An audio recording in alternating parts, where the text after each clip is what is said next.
Post অফিসে শাখা post office ছিল, কি মানুষের অসুবিধা হচ্ছিল এবং তার পরিবর্তে এখন উপ ডাকঘর হওয়াতে কি সুবিধা পাবে, কি বলবেন? আপনারা শুনলেন আমাদের যিনি এই জেলার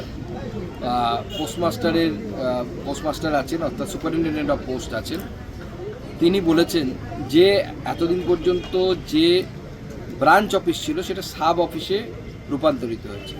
সাব অফিস মানে হচ্ছে সেটাকে ডিপার্টমেন্টাল অফিস মনে হয়, এবং সেই ডিপার্টমেন্টাল অফিসে আপনাদের টাকা জমা দেওয়ার, সাধারণ মানুষের টাকা জমা দেওয়ার এবং টাকা তোলার কোনো ঊর্ধ্বসীমা থাকলো না। অতএব তারা যতটা পারবেন সেখানে তাদের কাজ ব্যবহার করতে পারবেন, কাজে ব্যবহার করতে হবে, ব্যবসায়িক ক্ষেত্রে ব্যবহার করতে পারবেন।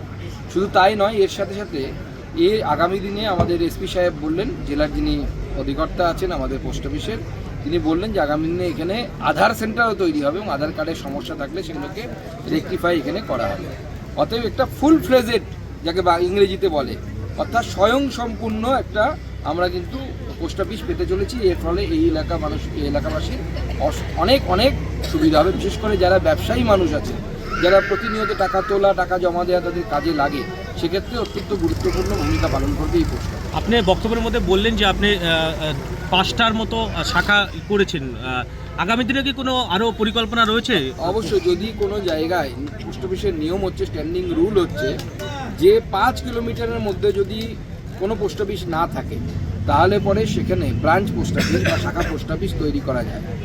তো স্বাভাবিকভাবে যদি এরকম কোনো জায়গা জেলাতে থাকে তাহলে পরে অবশ্যই আমি বলেছি স্থানীয় মানুষকে যে আমাকে জানাবেন, আমাদের পার্টির কর্মীদের মাধ্যমে বা পোস্ট অফিসের অফিসারদের মাধ্যমে আমরা অবশ্যই সেখানে খুলব, এবং আমরা 5টা যখন করতে পেরেছি প্রয়োজনে আরও 5টা হবে।